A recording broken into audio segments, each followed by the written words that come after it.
Hello everyone and welcome to another video. Today we look at a very weird sword which I have not been able to place for the life of me. This was sold at an auction for a very low price. It was literally the cost of a pizza, maybe an expensive pizza, but still just a pizza. And it was sold as a 1882 French infantry officer's saber, but it is not that. We'll look at it in detail in just a moment. But I do not know what it is. It's a series of anachronisms and weird quirks and features that I cannot explain. I've done my research. I don't know what it is. I've asked in the community. They don't know what it is. It's definitely not an 1882, at least not in its formal features. So as you probably know, the 1882 has two offset fullers that start kind of here, more or less. The fullers here start right at the ricasso and are not similar at all to what you would see on an 1882. It's a nickel or chrome plated blade. And unlike what normally happens with plated blades, which are either for decoration or often used for thrusting, because obviously sharpening them would remove the plating and damage the blade, this one has been sharpened, and it's been sharpened by someone who I think knew kind of what they were doing, because it's sharpened right to the area of maximum kind of cutting efficiency. And it's still razor sharp, so I really need to be careful when I touch it. And while I'm not an expert in tool marks or anything, and we'll see that in detail when we look at the close-ups, I don't think this has been sharpened by a power tool. I may be wrong, but I see a lot of rough marks and stuff. I kind of get the feeling that this was sharpened by someone who wanted or needed this sword to be used. Also, the blade, the plated blade, obviously points to something relatively recent, so it's definitely not some old blade that cannot be placed because it's out of standard, let's say. And speaking of standards, it has a Klingenthal mark on the spine, as you would expect from French manufactured blades. So it does come from an official facility, unless someone forged the Klingenthal mark, but why would they on a blade that doesn't really have a lot of value? And weirdly enough though, while it does have that mark, it does not have any of the proof marks that normally you would see on French military swords. So what is this? I don't know. But the really interesting part comes, I think, at the hilt. The hilt the grip area is really reminiscent of an 1882, except for the fact that it has a weird step here that I haven't seen anywhere else. So someone decided to add that. And the really weird thing is the guard area. So you may recognize this as a clone or version of what you often see on French Revolution era swords, or just pre-French Revolution. You often have this kind of guard here, very open. And you often see this guard, by the way, connected with those revolving guard swords, so foldable guard swords. And also this is very typical of swords from the late Ancien regime. But those are all brass, as far as I know. This is not brass. This is, I think, German silver.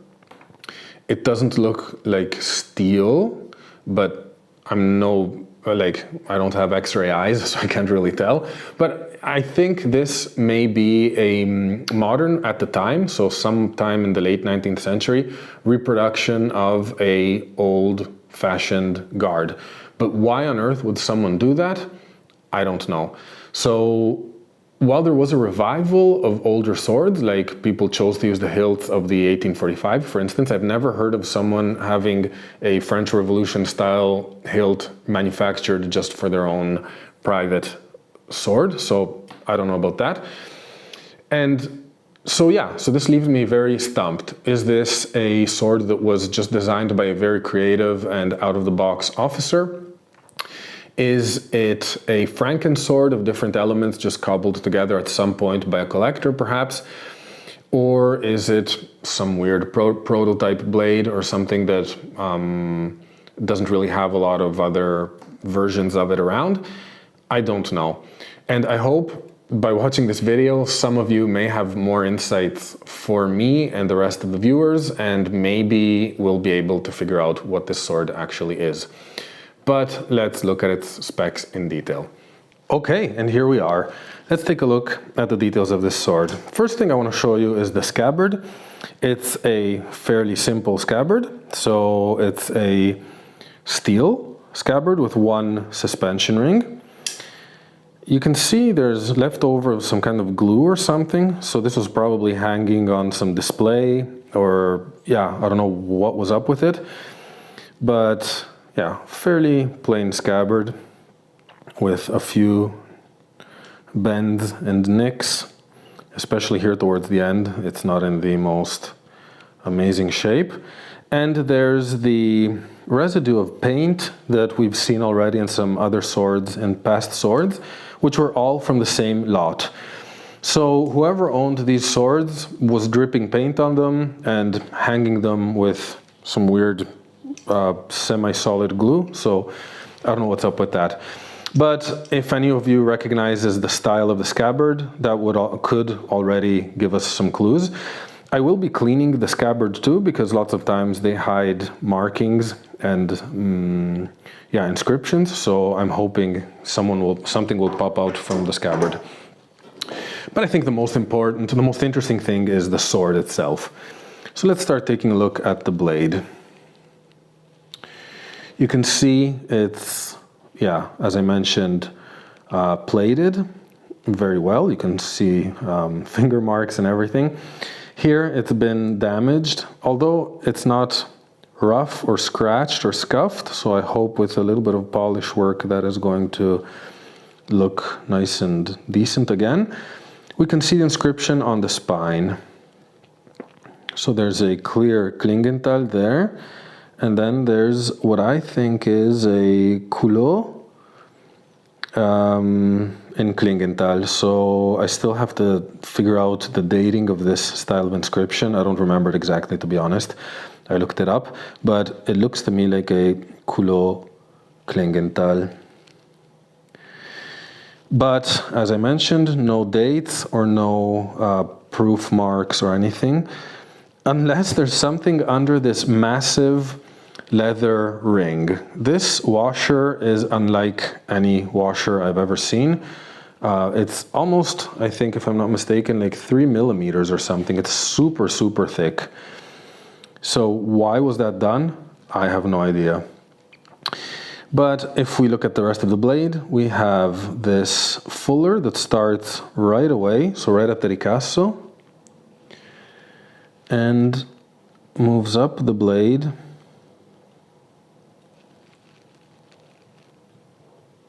all the way to the last fifth of the blade, I would say. So you can see there's the tip and the fuller ends here.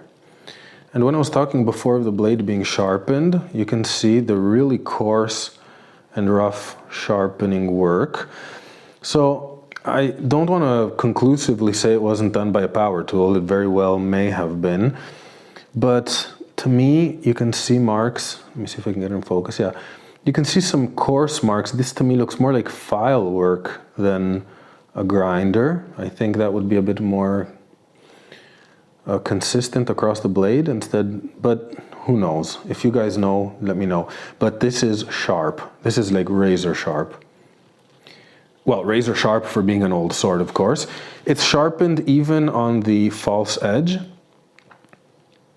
So you can see there's just a little bit of the plating remaining up to the tip of the blade, but most of it has been sharpened off. So definitely an interesting situation, to say the least. But let's move to what is the most interesting thing, I would say. So it's the hilt and grip. First, we can see the horn grip, and this pommel section is really reminiscent, in this straight configuration like this is quite reminiscent of 1882, of standard 1882 swords. But this is something I haven't seen before, this little step. So why would this be designed like this? I don't know. And you know, I may be missing something elementary. It may be that there's some super famous model of sword that right now I'm blanking on that has this, but I have never seen it. We have this little retainer ring here where the back strap kind of connects. The grip was wrapped at some point with metal wire, but it's, well, there's only remnants of it. The blade is peened, so you actually see the peen right here, and I have to say it's quite solid in its place. So this is a very solid sword. Nothing is loose on it. And then when we get to the grip, here's, the hilt, here's the interesting part. This is, to me, is a clone, exactly the same as many of these French Revolution swords, but it's not made of brass. So I don't know what is up with it. I can't for the life of me tell. What's interesting is you can see remains of the soldering metal, which usually is brass. So this is used, I think, to connect the parts, unless this is just dirt, which could be. We'll determine once we clean it. And yeah, it's all in very good shape, except for this section, which was bent, and I had to bend back up. This was practically bent down at this angle, let's say, making it impossible to hold, so that had been damaged over time. And yeah, this is it. So in this case, unfortunately, unlike most of the videos I try to do, I really don't have a lot of specific information. So I think it's more me showing you the features, hoping some of you will be able to help me out on this one. So I hope you enjoyed it. I have to say, this for me is a mix of frustrating and exciting. It's frustrating because, well, I usually like to be able to identify a sword and be able to finally and conclusively say, yeah, that's what it is. It's almost like puzzle solving to an extent. But it's also exciting because rarely do you come across something that you just don't know what it is. I mean, it's obviously French, but beyond, and it's obviously late 19th century, but beyond that, there's not much I can say about it. So again, if any of you has any clue, idea, or knowledge, and literally even just ideas, feel free to share them. At this point, even the weirdest idea is still a path that may be worth following. So one other thing I want to mention about it is that I'm going to make a cleaning video of this. I think it will become way more beautiful and shine way better once it gets a little bit of oil rubbing and perhaps a little bit of autosol, especially on these black splotches here on the blade. And I think that if this is German silver, it's going to look really beautiful once it gets a little bit of love. So stay tuned for that, and stay tuned for the upcoming sword video that's going to be out really soon. Thank you for watching. I hope you enjoyed it, and I'll see you soon.